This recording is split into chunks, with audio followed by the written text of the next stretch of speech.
I thought the day of my grandfather's will reading would be routine, just paperwork, signatures, and closure. But on my way there, a homeless stranger stopped me in the street. He grabbed my arm and whispered for words that froze my blood. "Don't go inside. My name is Daniel Hayes. I'm 34 years old, and until that morning, I thought I understood my family. I thought I knew what my grandfather's legacy meant, not just to me, but to everyone who carried the Hayes name. Grandpa William had been the foundation of our family, a man of discipline and old-fashioned values. He built a small construction business from the ground up and turned it into a company that provided for 3 generations.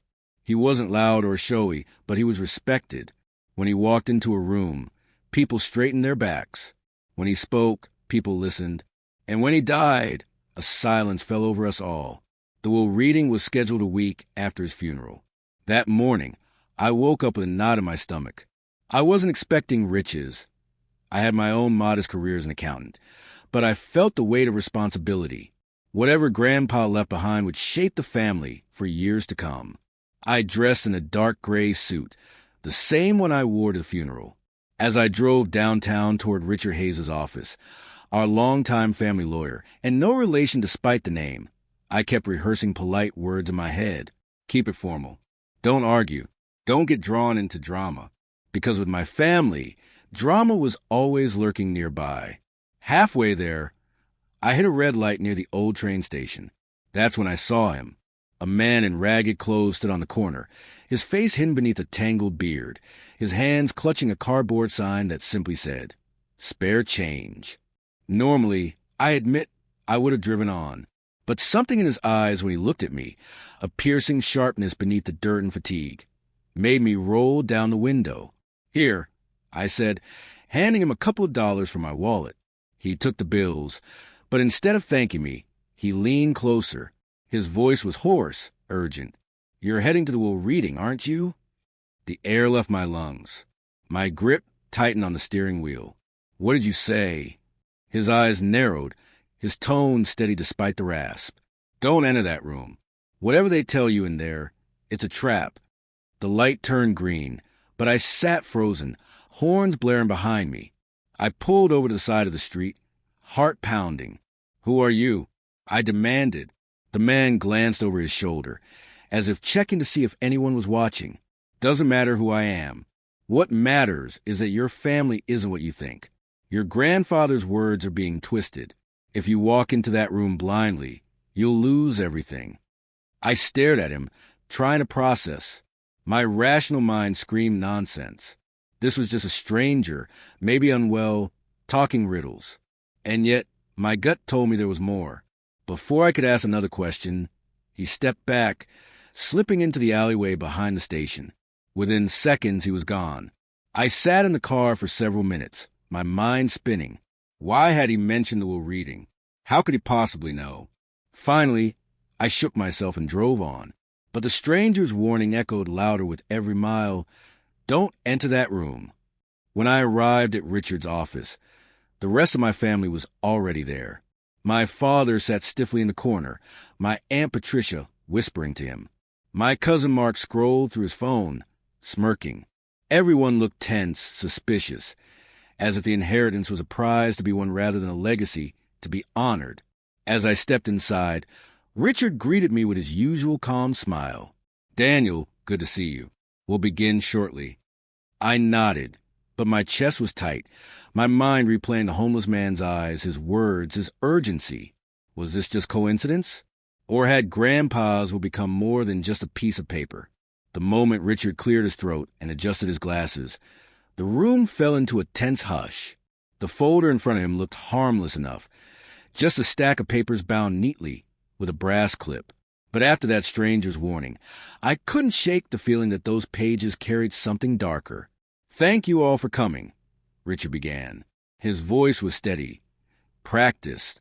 "We're here to execute the last will and testament of William Hayes." I shifted in my seat, scanning the room. My father's eyes were narrowed, his fingers tapping against his knee. Aunt Patricia leaned forward, lips tight, as though she was prepared to pounce the moment money was mentioned. Mark, my cousin, smirked again, whispering something under his breath I couldn't catch. Richard began reading the preamble. The formalities about Grandpa being of sound mind, the legal witnesses, the dates. My mind drifted. Don't enter that room. It's a trap. I glanced toward the window. The street below bustled with cars and pedestrians. Life going on as usual. Yet here I sat, in a room that felt like the eye of a storm. The first allocation seemed straightforward. Grandpa left some money to a local church, a scholarship fund, and a donation to the veterans organization he'd always supported. None of us were surprised. He'd always been generous with causes he believed in. But then Richard cleared his throat again, his gaze flicking toward my father. To my son, Charles Hayes, he read, I leave control of Hayes Construction, the company I built with my own hands. Dad sat taller, smug satisfaction lighting his face. Aunt Patricia frowned, but didn't speak. Richard continued. However, this gift comes with conditions. The company is to remain in family control and must not be sold, dissolved, or transferred outside of blood relatives. Failure to uphold this condition will result in immediate forfeiture to the trust. Dad's smirk faltered just slightly. Patricia pounced. And who oversees the so-called trust? Richard adjusted his glasses again. The trust will be jointly overseen by Daniel Hayes and myself. All heads turned toward me. My stomach lurched. Me? I hadn't expected anything. Maybe a token inheritance, a gesture of love. But this? Oversight of the company? Dad's glare could have drilled a hole through me. You, he hissed. He picked you? Richard pressed on, his tone firm. That was William's decision. He stated it explicitly. The tension in the room sharpened. Patricia muttered something about unfair favoritism. Mark leaned back, smirking wider now, clearly enjoying the drama. My father, though, was deadly silent, his fists clenched so tight his knuckles whitened. And in that silence, I remembered the stranger's warning. They're twisting his words. What if this wasn't what Grandpa had intended? What if someone had tampered with the will, or worse, was planning to twist its conditions to force me out? The reading continued. Smaller assets, antiques, bonds, personal items were distributed. But every time Richard spoke my name, the atmosphere grew colder. Finally, Richard closed the folder.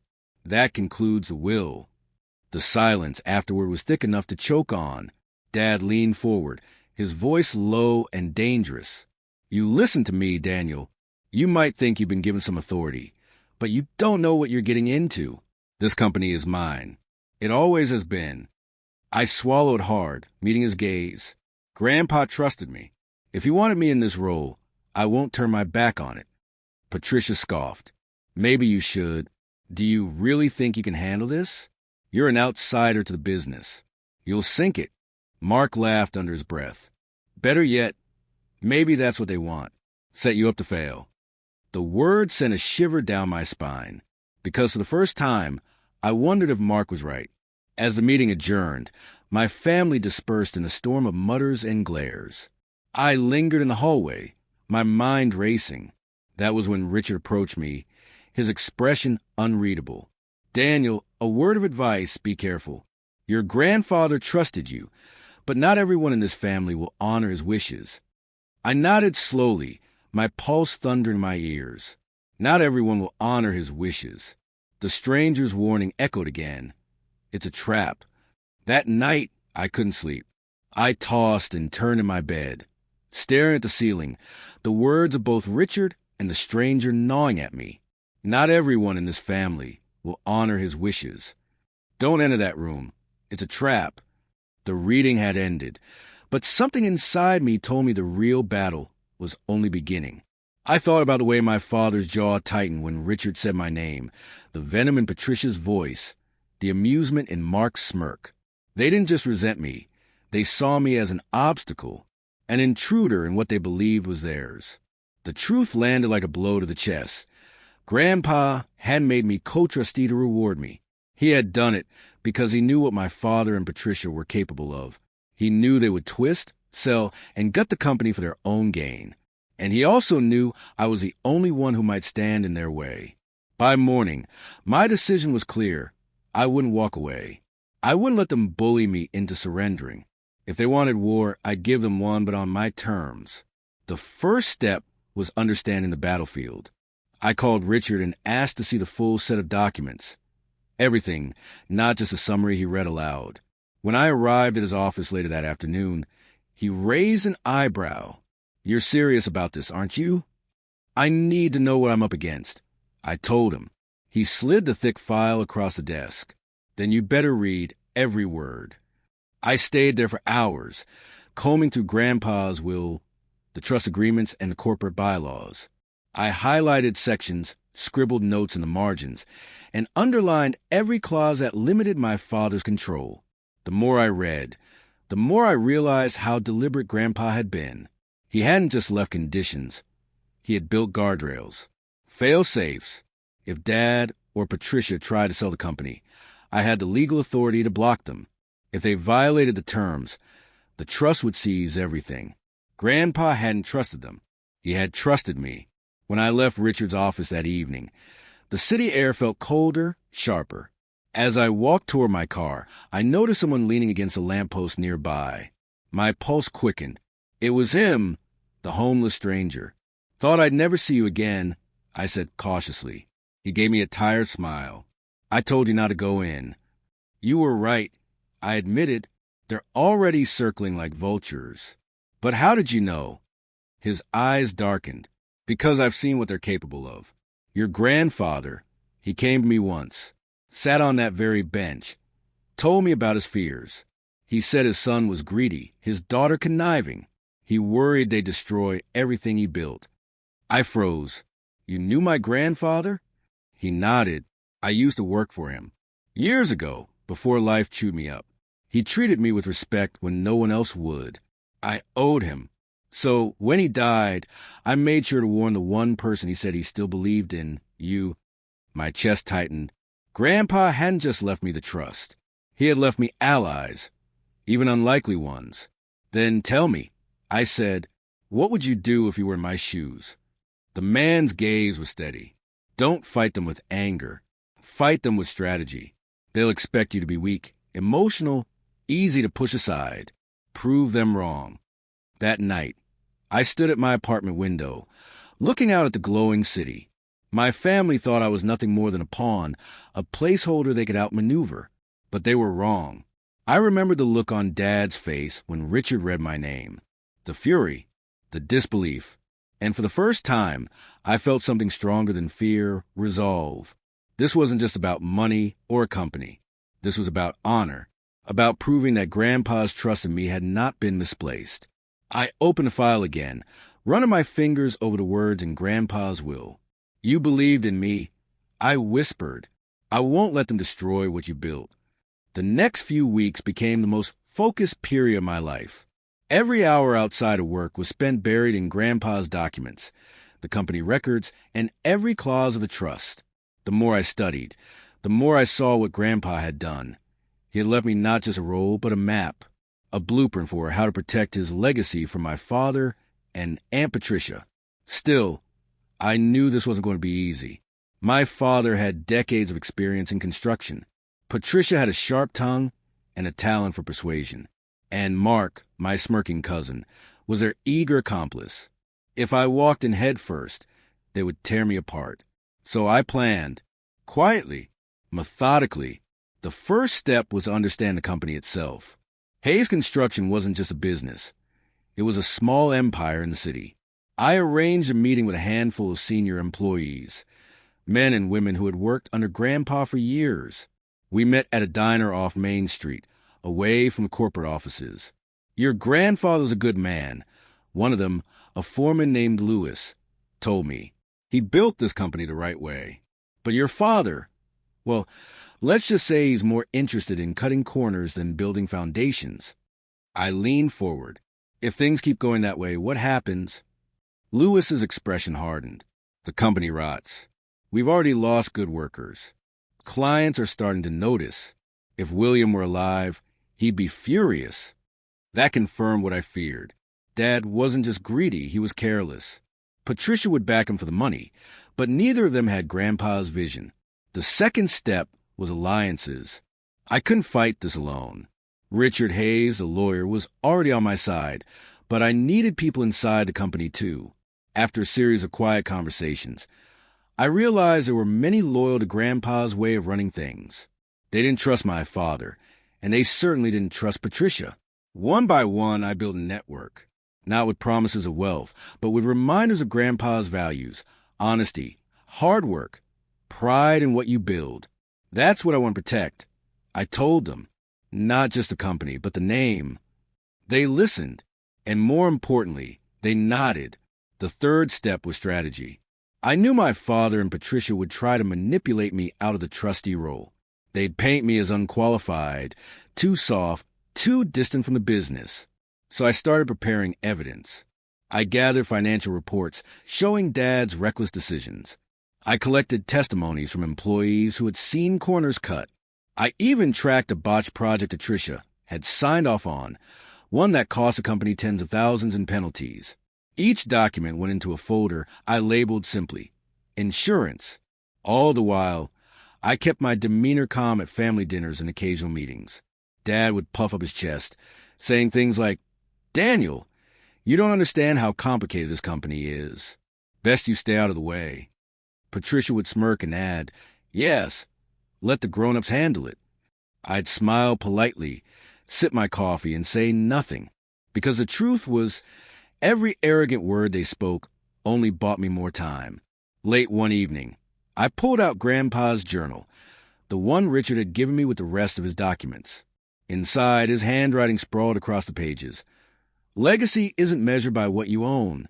It's measured by what you protect. If you're reading this, Daniel, then you must carry what I cannot.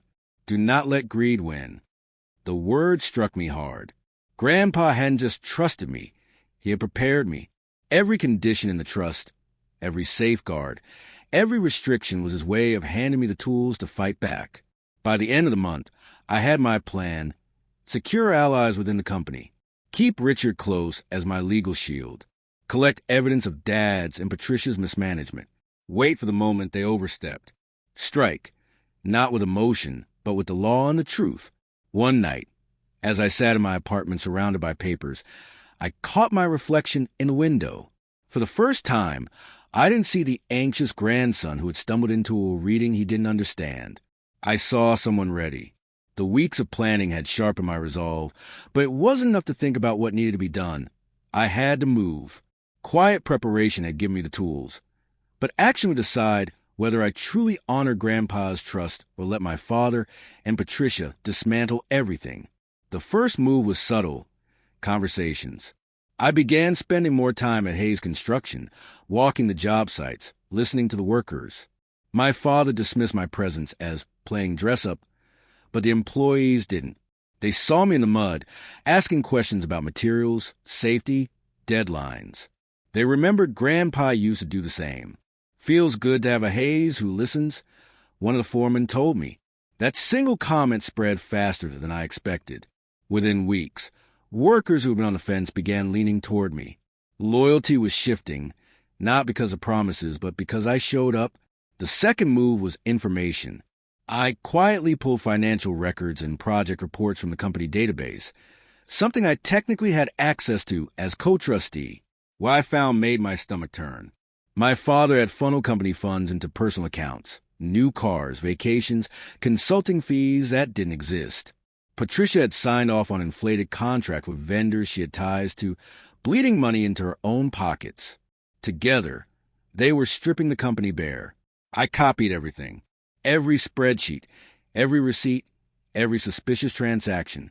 These went into my insurance folder, which was growing thick enough to be a weapon. The third move was outside the company.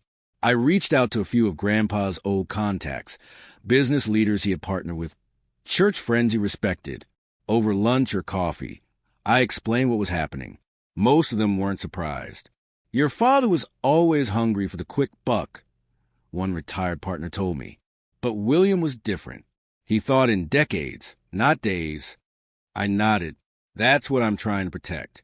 I need you on record. Letters, statements about how Grandpa ran things and what he wanted for the future." One by one, they agreed. Some even offered to back me if things escalated legally. Grandpa's reputation had been solid, and people were willing to defend it. Meanwhile, my father and Patricia grew careless. Maybe they thought my silence meant surrender. At a board meeting, Dad bragged about plans to sell part of the company's land for luxury condos. Patricia chimed in about cutting safety budgets to maximize profits. I said nothing. I let them talk, let them believe I was out of my depth. All the while, I recorded every word, collected every document, built the case brick by brick. The homeless man appeared again one afternoon as I was leaving the office. Same ragged clothes, same piercing eyes. "You're in the thick of it now," he rasped. "I am, I admit it, but I'm ready." He studied me for a long moment. "Good, because they won't just try to cheat you. They'll try to destroy you. Don't let them." "I won't," I said firmly. "Grandpa trusted me, and I won't fail him." For the first time, he smiled, just a little, but enough. Then he turned and disappeared into the crowd. By early winter, I had everything in place: allies in the company, evidence of corruption, testimonies from respected figures, and a lawyer who understood every word of the trust. I was no longer reacting. I was positioning, waiting, because I knew it was only a matter of time before my father and Patricia made their big move. When they did, I would be ready, not with anger, not with fists, but with proof that would cut through their lies. One evening, I stood outside the construction yard, watching the workers pack up for the night. The setting sun turned the sky orange, casting long shadows across the half-finished buildings. For the first time since the will reading, I felt a strange calm. I was no longer the grandson who stumbled blindly into that room. I was the guardian of Grandpa's legacy. And soon, the truth would come crashing down on those who thought they could bury it. The breaking point came sooner than I expected. It was a gray Tuesday morning when Richard called me into his office. He looked grimmer than I had ever seen him. A thick file of papers spread across his desk. "They've filed a motion," he said. "Your father and Patricia are attempting to strip you of your co-trustee rights. They're claiming you're inexperienced, unqualified, and acting against the company's best interest." My chest tightened, though I can't say I was surprised. "They're making their move."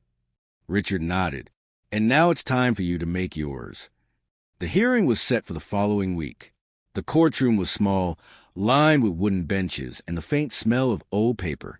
My family sat across from me, Dad in his sharp suit, Patricia beside him, Mark lurking with that familiar smirk. Their confidence radiated. They truly believed I was about to be tossed aside. When the judge entered, the room quieted. Richard began calmly, presenting the trust, outlining Grandpa's conditions, reminding everyone that I had been appointed intentionally, not accidentally. Then my father stood, his voice dripping with false concern. "Your Honor, my son Daniel is a good man, but he lacks the skills and experience to oversee a company of this size. My father's wishes, though well-intended, were misguided. Daniel's involvement will only endanger Hayes Construction." Patricia chimed in with a rehearsed speech about family stability and protecting the business. Mark snickered, adding, "He doesn't even know the industry." I sat still, letting them dig their own hole. When Richard gave me a nod, I rose. My hands didn't shake.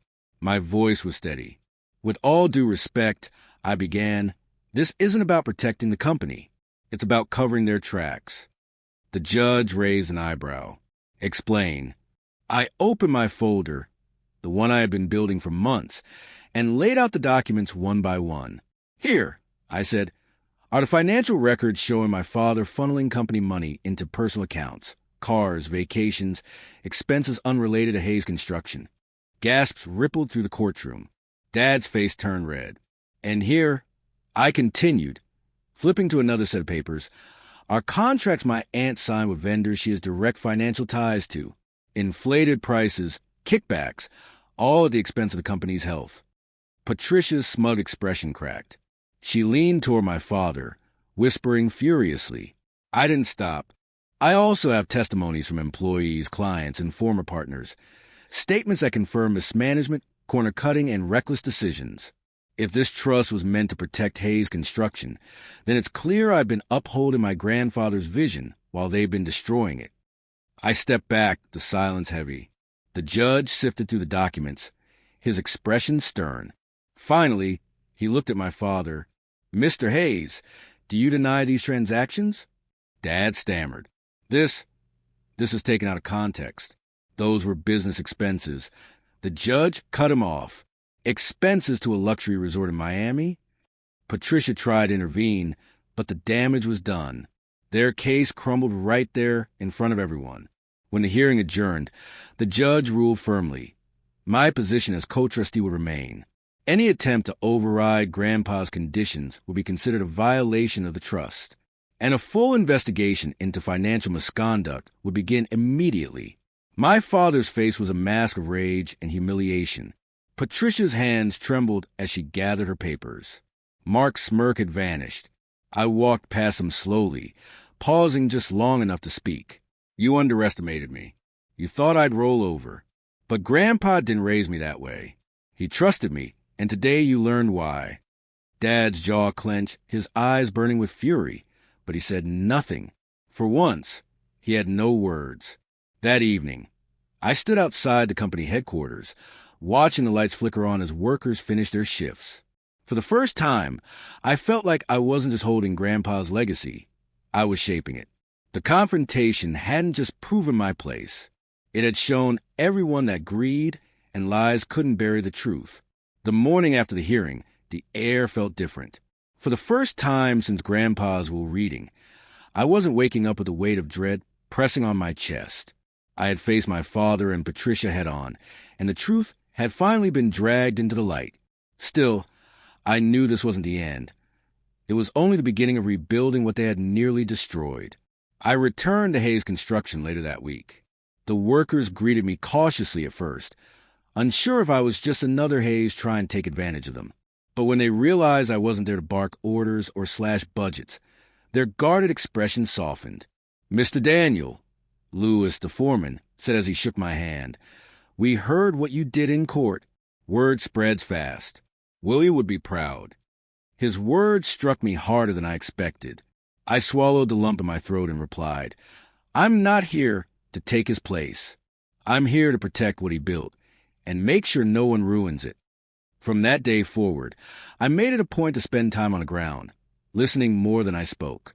The men and women who worked with Grandpa for decades began to open up about the problems they faced under my father's leadership. Cheap materials that jeopardized safety, projects abandoned halfway, payroll mistakes that shorted workers their wages. Each story fueled my resolve. Protecting the company wasn't about profits. It was about people. Meanwhile, the investigation into my father and Patricia deepened. Bank records and contracts confirmed what I had already uncovered. They were ordered to repay what they had taken, and their influence over the company was formally stripped. Dad didn't take it well. He stormed into my office one afternoon, his face pale with rage. "You think this is over?" he spat. "You humiliated me. You destroyed everything I worked for." I stood, meeting his glare calmly. "No, Dad, you destroyed yourself. I just refused to let you take Grandpa's legacy down with you."